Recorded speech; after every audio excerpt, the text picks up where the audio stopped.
لیث بن سعد نے بیان کیا، ان سے عقیل نے، ان سے ابن شہاب نے، ان سے سالم بن عبداللہ نے کہ عبداللہ بن عمر رضی اللہ عنہ نے کہا کہ رسول اللہ صلی اللہ علیہ وسلم نے حجۃ الوداع میں تمتع کیا، یعنی عمرہ کر کے پھر حج کیا، اور آپ ذوالحلیفہ سے اپنے ساتھ قربانی لے گئے۔ حضرت صلی اللہ علیہ وسلم نے پہلے عمرے کے لیے احرام باندھا، پھر حج کے لیے لبیک پکارا۔ لوگوں نے بھی نبی کریم صلی اللہ علیہ وسلم کے ساتھ تمتع کیا،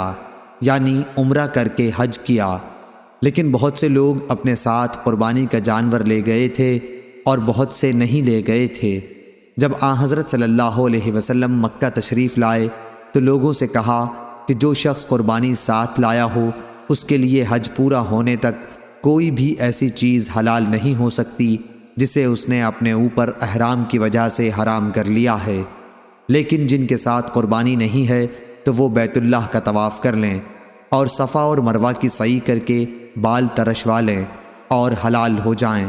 پھر حج کے لیے ازسر نو 8ویں ذی الحج کو احرام باندھیں۔ ایسا شخص اگر قربانی نہ پائے تو وہ 3 دن کے روزے حج ہی کے دنوں میں اور 7 دن کے روزے گھر واپس آ کر رکھے۔ جب حضرت صلی اللہ علیہ وسلم مکہ پہنچے تو سب سے پہلے آپ نے طواف کیا، پھر حجر اسود کو بوسہ دیا،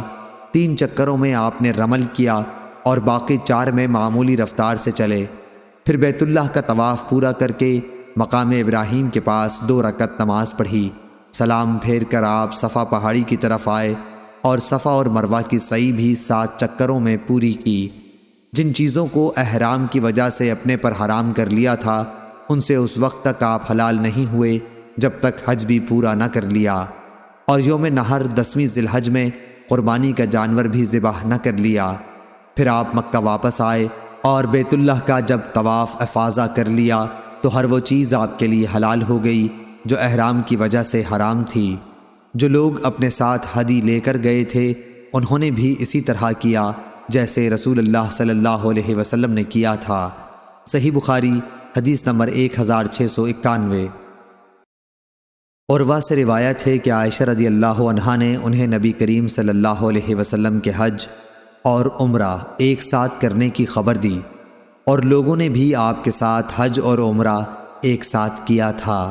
بالکل اسی طرح جیسے مجھے سالم نے ابن عمر رضی اللہ عنہ سے اور انہوں نے نبی کریم صلی اللہ علیہ وسلم سے خبر دی تھی۔ صحیح بخاری حدیث نمبر 1692۔ حماد نے بیان کیا، ان سے ایوب نے، ان سے نافع نے بیان کیا کہ عبید اللہ بن عبداللہ بن عمر رضی اللہ عنہ نے اپنے والد سے کہا جب وہ حج کے لیے نکل رہے تھے کہ آپ نہ جائیے کیونکہ میرا خیال ہے کہ بد امنی کی وجہ سے آپ کو بیت اللہ تک پہنچنے سے روک دیا جائے گا۔ انہوں نے فرمایا کہ پھر میں بھی وہی کام کروں گا جو ایسے موقع پر رسول اللہ صلی اللہ علیہ وسلم نے کیا تھا۔ اللہ تعالیٰ نے فرمایا ہے تمہارے لیے رسول اللہ صلی اللہ علیہ وسلم کی زندگی بہترین نمونہ ہے۔ میں اب تمہیں گواہ بناتا ہوں کہ میں نے اپنے اوپر عمرہ واجب کر لیا ہے۔ چنانچہ آپ نے عمرے کا احرام باندھا۔ انہوں نے بیان کیا کہ پھر آپ نکلے اور جب بیدا پہنچے تو حج اور عمرہ دونوں کا احرام باندھ لیا، اور فرمایا کہ حج اور عمرہ دونوں تو ایک ہی ہیں۔ اس کے بعد قدید پہنچ کر ہدی خریدی، پھر مکہ آ کر دونوں کے لیے طواف کیا، اور درمیان میں نہیں بلکہ دونوں سے ایک ہی ساتھ حلال ہوئے۔ صحیح بخاری حدیث نمبر 1693۔ معمر نے خبر دی، انہیں زہری نے، انہیں عروہ بن زبیر نے، اور ان سے مسعود بن مخرمہ رضی اللہ عنہ اور مروان نے بیان کیا کہ نبی صلی اللہ علیہ وسلم مدینے سے تقریباً اپنے 1000 ساتھیوں کے ساتھ حج کے لیے نکلے۔ جب ذی الحلیفہ پہنچے تو نبی صلی اللہ علیہ وسلم نے ہدی کو ہار پہنایا اور اشعار کیا، پھر عمرے کا احرام باندھا۔ صحیح بخاری حدیث نمبر 1694، 1695۔ افلاح نے بیان کیا، ان سے قاسم نے اور ان سے عائشہ رضی اللہ عنہا نے کہ نبی کریم صلی اللہ علیہ وسلم کے قربانی کے جانوروں کے ہار میں نے اپنے ہاتھ سے خود بٹے تھے،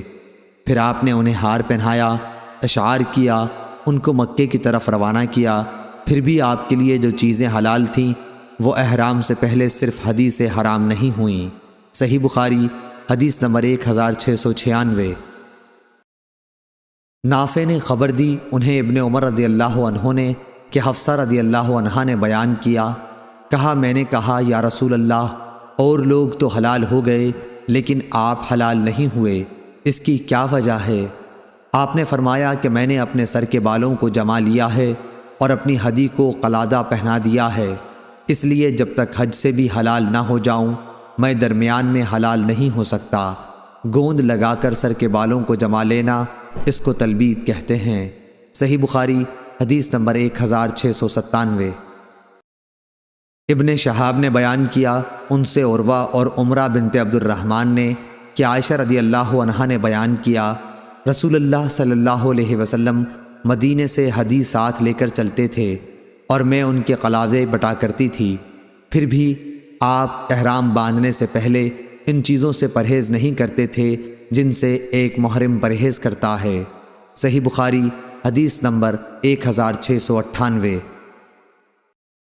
افلاح بن حمید نے بیان کیا ان سے قاسم نے اور ان سے عائشہ رضی اللہ عنہا نے بیان کیا کہ میں نے نبی کریم صلی اللہ علیہ وسلم کی ہدی کے قلادے خود بٹے تھے،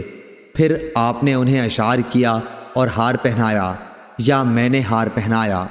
پھر آپ نے بیت اللہ کے لیے انہیں بھیج دیا اور خود مدینہ میں ٹھہر گئے، لیکن کوئی بھی ایسی چیز آپ کے لیے حرام نہیں ہوئی جو آپ کے لیے حلال تھی۔ صحیح بخاری حدیث نمبر 1699۔ امام مالک نے خبر دی انہیں عبداللہ بن ابی بکر بن عمر بن حزم نے خبر دی، انہیں عمرہ بنت عبد الرحمن نے خبر دی کہ زیاد بن ابی سفیان نے عائشہ رضی اللہ عنہا کو لکھا کہ عبداللہ بن عباس رضی اللہ عنہ نے فرمایا ہے کہ جس نے ہدی بھیج دی اس پر وہ تمام چیزیں حرام ہو جاتی ہیں جو ایک حاجی پر حرام ہوتی ہیں تاکہ اس کی ہدی کی قربانی کر دی جائے۔ عمرہ نے کہا کہ اس پر حضرت عائشہ رضی اللہ عنہا نے فرمایا عبداللہ بن عباس رضی اللہ عنہ نے جو کچھ کہا مسئلہ اس طرح نہیں ہے، میں نے نبی کریم صلی اللہ علیہ وسلم کے قربانی کے جانوروں کے قلادے اپنے ہاتھوں سے خود بٹے ہیں، پھر آن حضرت صلی اللہ علیہ وسلم نے اپنے ہاتھوں سے ان جانوروں کو قلادہ پہنایا اور میرے والد محترم ابو بکر رضی اللہ عنہ کے ساتھ انہیں بھیج دیا، لیکن اس کے باوجود آپ صلی اللہ علیہ وسلم نے کسی بھی ایسی چیز کو اپنے اوپر حرام نہیں کیا جو اللہ نے آپ صلی اللہ علیہ وسلم کے لیے حلال کی تھی، اور ہدی کی قربانی بھی کر دی گئی۔ صحیح بخاری حدیث نمبر 1700۔